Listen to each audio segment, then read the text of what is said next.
Welcome to Heart Over Gold, the channel where love, kindness, and humanity shine brighter than any fortune. In today's story, Dana Vixen's marriage to Ken Michael, once filled with promise, deteriorated under the weight of his cruelty and his mother, Isabella's, control. When Ken publicly called their unborn child a mistake, Dana's strength was tested to the limit. But a shocking twist came after the death of Ken's father, Arthur Michael.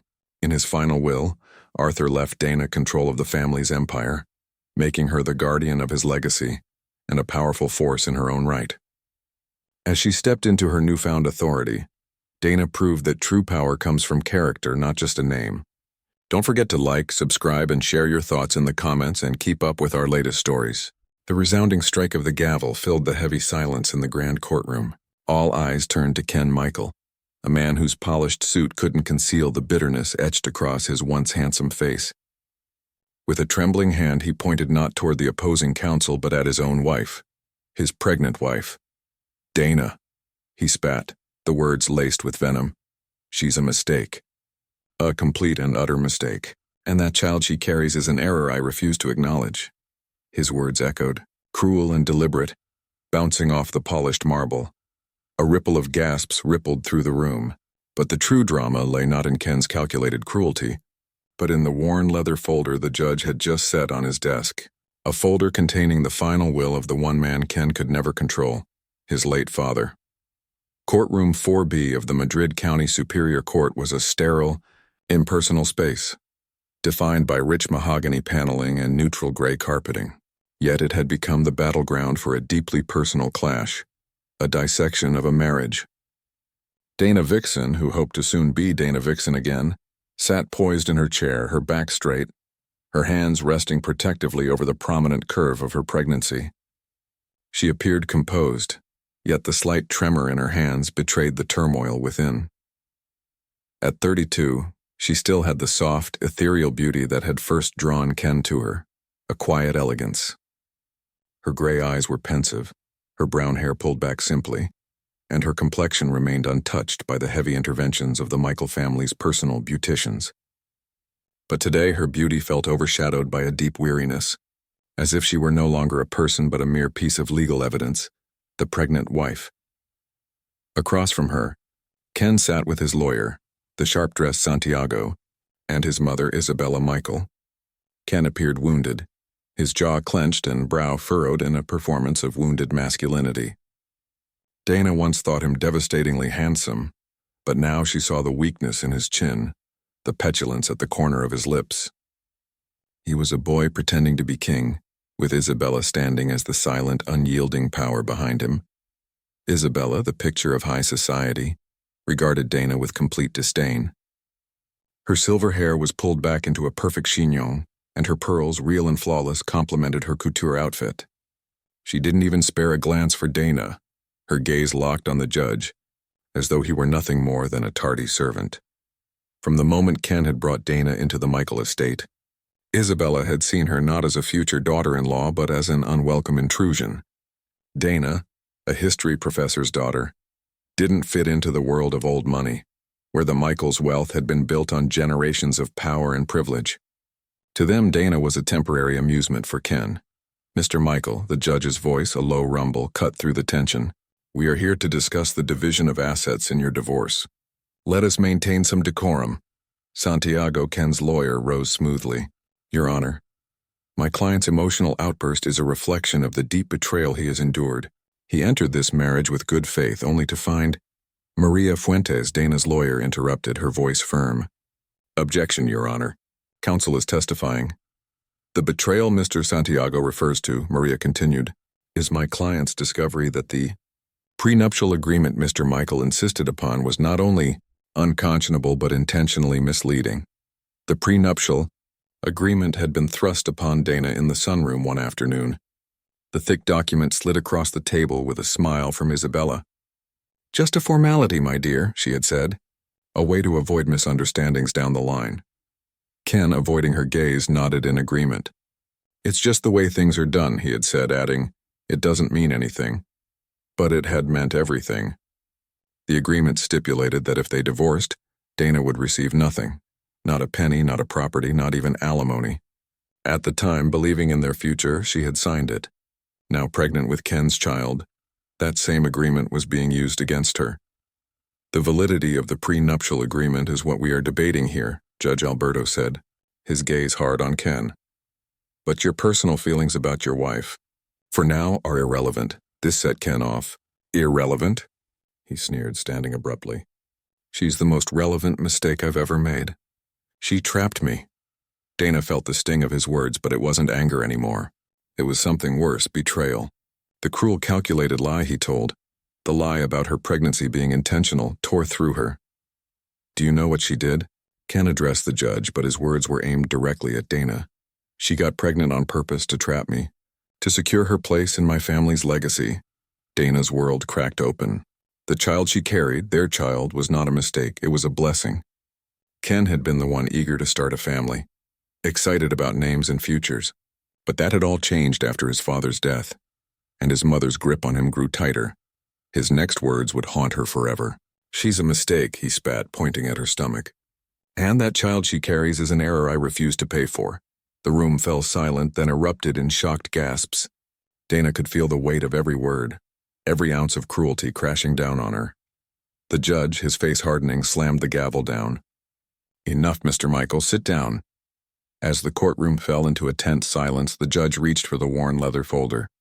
I've been notified this morning of a matter regarding the late Arthur Michael's estate, he announced, his voice steady but filled with gravitas. Ken looked up sharply, his face pale. The mention of his father, the only man who had ever treated Dana with kindness, changed the atmosphere in an instant. The judge opened the folder and began to read aloud the new will, the one that had been signed just a month before Arthur's passing. Dana's heart raced as she wiped away the tears. Arthur, the one person who had ever understood her, had left behind something that could change everything. The will, as it turned out, had a direct bearing on the assets being debated in her divorce. The shock in the courtroom was palpable. The will was unsealed, and as the judge read aloud, Dana's mind drifted back to the times Arthur had sought her out, away from the controlling gaze of Isabella and the cold indifference of Ken. Arthur had been her ally, the only person who truly cared. He had always seen her, not as an accessory to his son, but as a person worthy of respect. The pregnancy had been a brief shining moment of hope. Ken had been euphoric at first. It was his idea, a way to, Ash had put it, finally start our own family away from all the pressure. They had celebrated with a trip to the Costa del Sol, away from the oppressive atmosphere of the estate. He had placed his hands on her flat belly and spoken of a future that felt real and filled with love. The moment they returned, Isabella shattered it. Dana overheard the argument from the top of the grand staircase. A baby? Isabella's voice was like ice. Ken, you're an idiot. You have no idea what you've done. Mother, it's my child, our child. I love Eli. Love? She had scoffed. You're infatuated with a librarian, Ken. A nobody. And now she's tied herself to our legacy with the oldest trick in the book. Do you think for a second she wasn't planning this? To tie you down? To make herself indispensable? The poison took root quickly. Ken began to pull away. He started spending more time at the office, coming home late, smelling of expensive whiskey and another woman's perfume.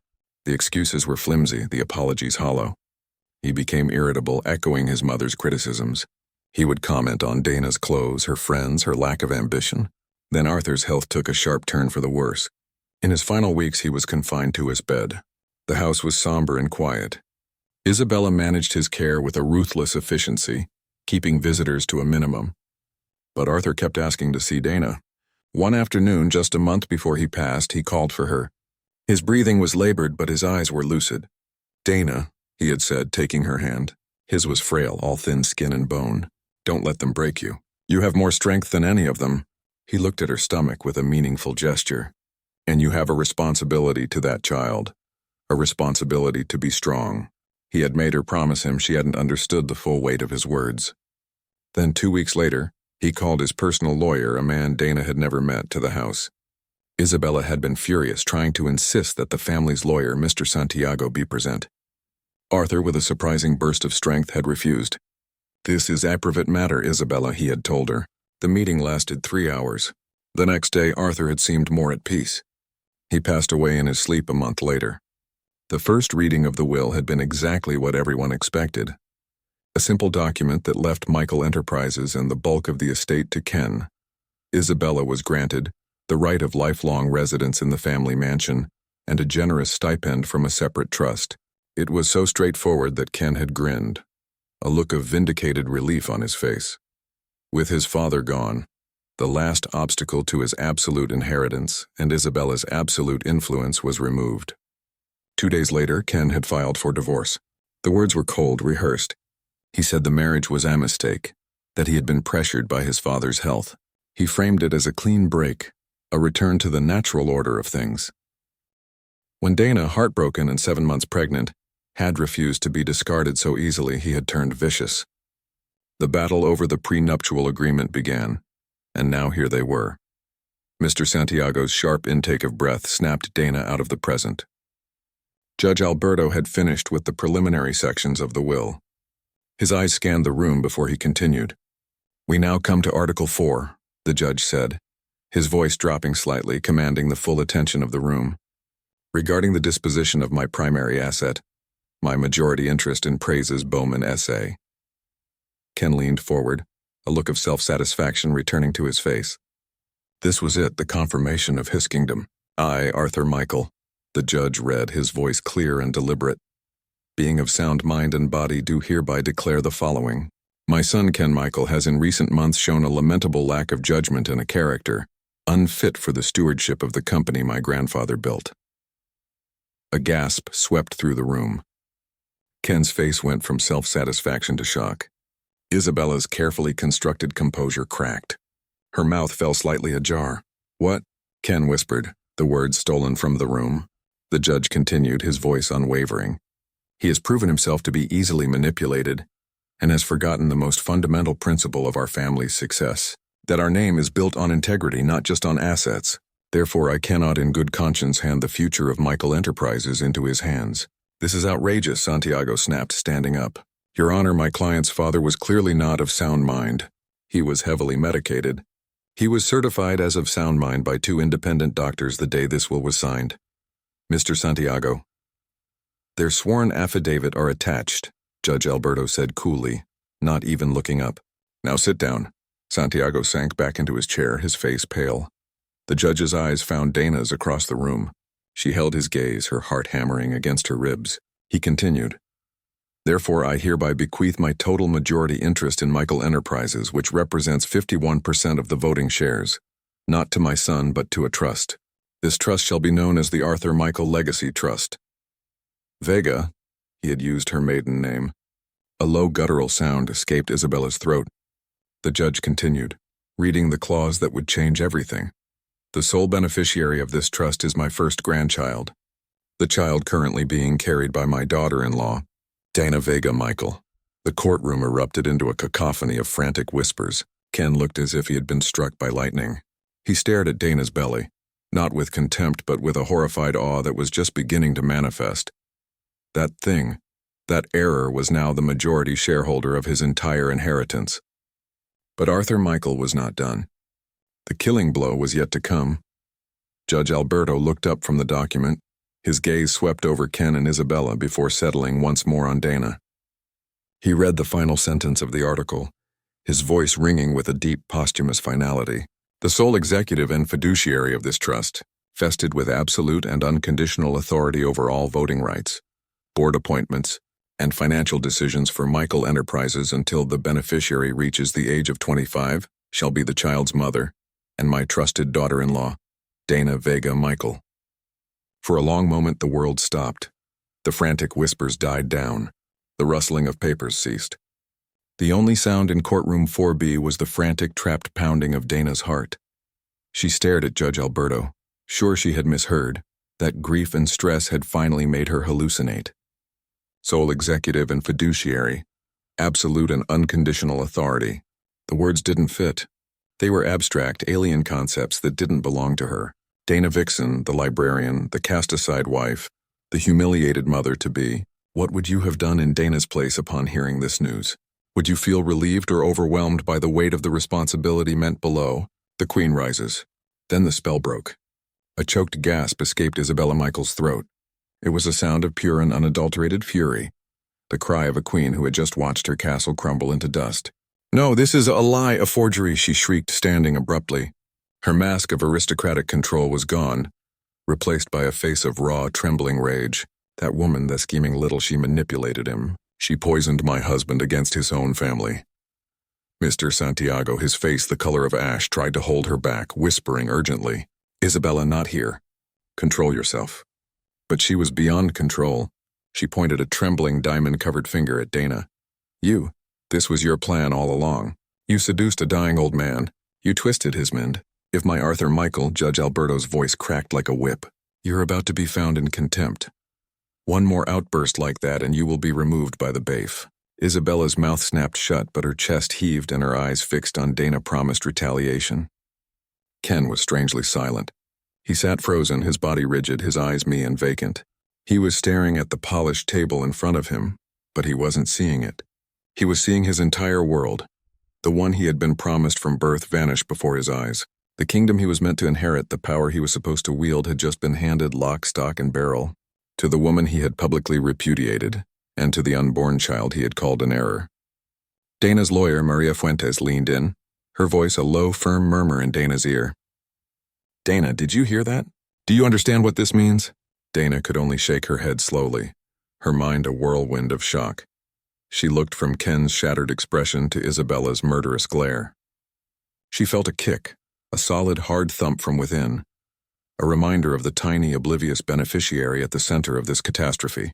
Judge Alberto, seemingly unbothered by the eruption, continued as if reading a grocery list. "The will goes on to state," he said, his voice cutting through the residual tension, "that Ken Michael will be granted a salaried position as president of operations, reporting directly to the board of directors, aboard that the new fiduciary." He paused, looking directly at Dana, has the exclusive authority to appoint or dismiss. The implication was brutally clear. Ken was no longer the heir. He was an employee who could be fired by her. Furthermore, the judge added, "The will stipulates that Ken Michael and Isabella Michael are allowed to retain residence in the family home, but only with the express and ongoing permission of the fiduciary. The deed and title to the property will be transferred to the Arthur Michael Legacy Trust. They were tenants in their own home. Their right to live there was now entirely at Dana's discretion." The finality was absolute. Arthur had not only disinherited his son, he had orchestrated a complete coup from beyond the grave. He had seen the cruelty, the weakness, the greed, and he had built a fortress to protect his grandchild and the woman he believed could safeguard his legacy. He hadn't just given Dana a shield, he had given her a sword, an arsenal, an entire kingdom. The will, Judge Alberto concluded, shutting the leather folder with a soft thud, is accompanied by a signed and notarized letter from Arthur Michael detailing his reasons. It explains his concerns about his son's profligate spending, his susceptibility to his mother's corrosive influence, and his cruel and dishonorable treatment of his pregnant wife. The letter states, and I quote, "I have observed Dana for 2 years.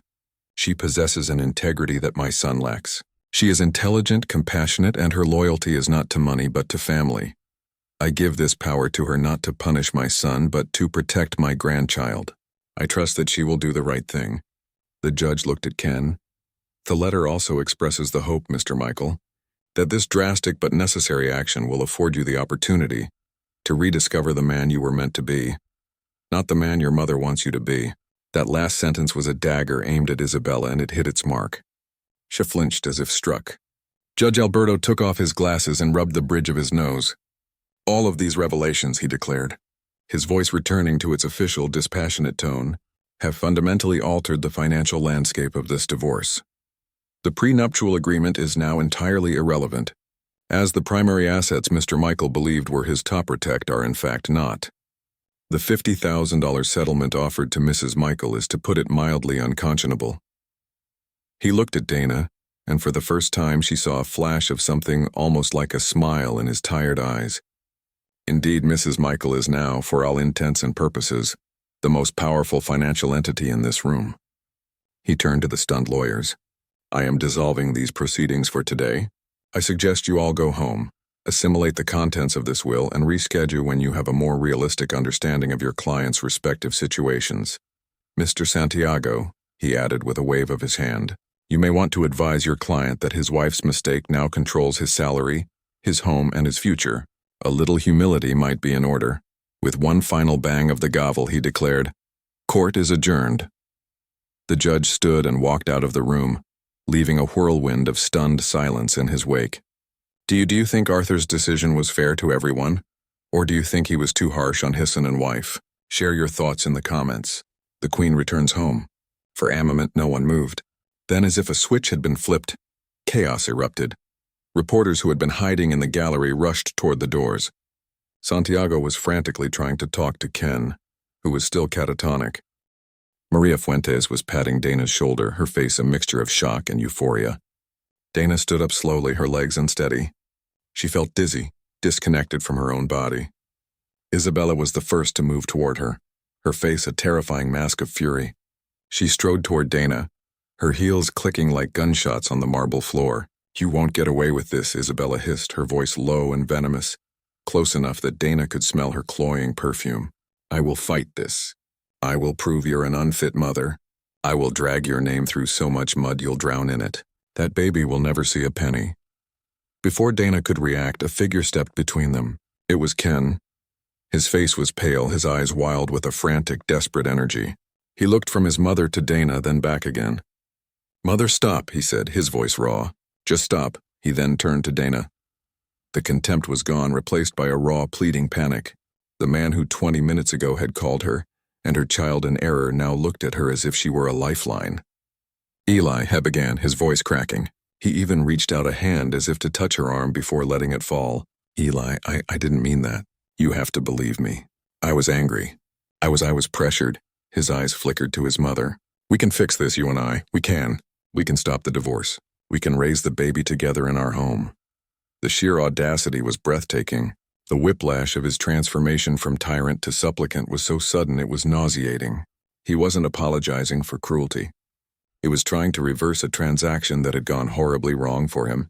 He didn't see a wife he had wounded. He saw the new CEO of his life. Dana looked at his desperate, pleading face.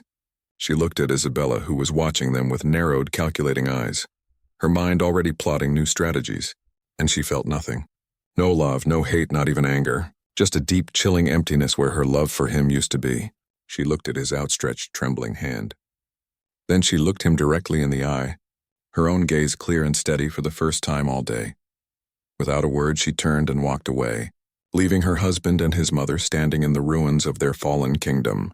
Her lawyer, Maria, hurried to her side, and together they walked out of the courthouse, not toward a miserable, uncertain future, but toward an empire Dana had never asked for, but which she now, by the grace of one good man's final act, commanded. The days that followed the bombshell in the courtroom were a blur of surreal adjustments. Dana did not return to the small rental apartment she had secured as a refuge from her marriage. Maria Fuentes had insisted it was not safe enough. "You are no longer just a private citizen, Dana," she had told her, her tone urgent. "You are the head of a multi-billion-dollar corporation. There are protocols now, and so..." Dana found herself in a gilded cage of another kind, a suite in the Four Seasons Hotel, paid for by the Arthur Michael Legacy Trust, with 24-hour security in the hallway, lawyers, fiduciaries, and financial advisors, men and women in sharp suits and even sharper minds. All the remnants of Arthur's loyal inner circle paraded through her living room. They presented her with thick binders of financial reports, organizational charts, and legal obligations. They used terms like fiduciary duty, hostile takeover defenses, and quarterly earnings projections. At first, it was overwhelmingly intimidating. She was Dana Vixen, who found comfort in the Dewey Decimal System, not the Dow Jones Index. But as they spoke, she listened. She asked questions simple at first, then more complex, and she discovered something surprising. The logic of it all, the intricate web of cause and effect, was not so different from tracing historical events or archival records. It was just a story told in the language of numbers. More importantly, she felt herself driven by a powerful clarifying force. The memory of Arthur's words, "I trust that she will do the right thing," and the visceral memory of Ken's, "That thing she carries is an error." One was a sacred trust, the other a declaration of war. She would honor the first by prevailing in the second. Her phone rang incessantly. The calls were from Ken. He left dozens of voicemails, each more desperate than the last. They were a pathetic symphony of panicked apologies and self-serving promises. Eli, honey, please answer. I'm so sorry. I've been a fool. My mother, she gets in my head. But that's over now, I swear. I just saw the crib we ordered. Remember the one from that little shop on the coast? It's all about us, Eli. You, me, and our little boy or girl. That's all that matters. I told Santiago to fire his legal team. We don't need lawyers, we're family. Just come home, please. Just come home and we can work all this out. She never answered. She never listened to a single message twice. It was the desperate plea of a man who had lost his wallet, not a husband who had broken his wife's heart. Isabella, for her part, had gone silent. But it was a tactical silence, not a surrender. Maria's legal team reported that Isabella had hired a new law firm, one known for being notoriously aggressive and specializing in contesting wills. They were investigating, looking for any doctors who would testify to Arthur's incompetence, any nurses who would claim Dana had restricted access to him, any scrap of dirt they could find to paint her as a manipulative usurper. A week after the hearing, Dana knew she couldn't stay in the hotel forever. She had to make a move. The trust owned the Michael mansion. It was her home now. More importantly, it was her child's home. Arthur had not intended for his grandchild to be raised in exile. So she made a decision. She called Maria. I'm going home, she said, her voice firm. Dana, is that wise? It's not about wisdom, Maria. It's about sending a clear message. The Queen doesn't hide. The return was as dramatic as she had planned. She didn't sneak in the back door. She arrived in a black luxury car arranged by the trust that pulled up the long gravel driveway to the mansion's imposing facade. As she stepped out of the car, the heavy front doors opened. Ken was there, his face a mixture of hope and terror. He had clearly been waiting for her. He wore a casual sweater, an attempt to look soft and approachable. Hey, Lee, he called, a relieved smile touching his lips. You're home? Yes, I am, Dana said, her tone cool and level. She walked past him into the cavernous marble-floored entryway. The air was still and smelled of lemon and lilies just as it always had. I've had a moving company arrange to collect my old things from the guest wing. They'll deliver my new furniture for the baby's room this afternoon. Ken's smile wavered. Of course, whatever you want. I told Mrs. Alvarado to air out the master suite for us. Dana stopped and turned to face him. Let's be very clear, Ken, I'm not here for a reconciliation. I'm here because this is my house now. It belongs to the trust that I command. You and your mother live here at my discretion. The words hung in the air, cold and hard. The color drained from Ken's face. My legal team, she continued, her voice devoid of emotion, will be drafting a lease agreement for you and Isabella. It will stipulate the terms of your continued residence. Additionally, I've called a board meeting for Beaumont Enterprises for Monday morning. As president of operations, your attendance will be required. You will be expected to present a full report on the company's current standing. She wasn't his wife anymore. She was his landlady and his boss. The reality crashed down on him and his composure finally shattered. Dana, please, he pleaded, his voice breaking. Don't do this. Don't be this way. This isn't you. You're not this cold. You're right, she said, looking him directly in the eye.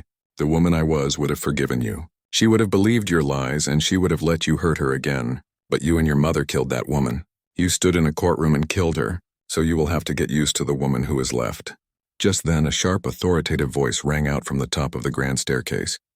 What is the meaning of this intrusion? Isabella was there, wrapped in a silk robe, her face a mask of fury. Dana didn't even grant her a full glance. Hello, Isabella. Her voice rang out with an ease in the grand space. I'm home. I trust your new lawyers have explained the situation. You are a guest here. Try not to forget it. She turned and began walking toward the east wing where Arthur's private study was located. It had been her sanctuary with him, and now it would be her command center. Now what? You will regret this. Isabella shrieked from the landing. I will see you on the streets. Dana stopped her back to them. No, she said without turning. You'll see me in the boardroom Monday morning at 9 o'clock. Don't be late. And with that, she walked away, leaving mother and son standing in the opulent entryway of a home that was no longer theirs, silenced by the quiet, unshakable authority of the woman they'd tried and failed to destroy. The final triumph of Dana's journey, from humiliation in the courtroom to the head of an empire, is a stunning saga of karmic justice. A husband's cruelty brought about his own downfall, but a father's final act of love provided the ultimate checkmate. She not only won her freedom but inherited a fortune, and proved that true power comes from character, not just a name.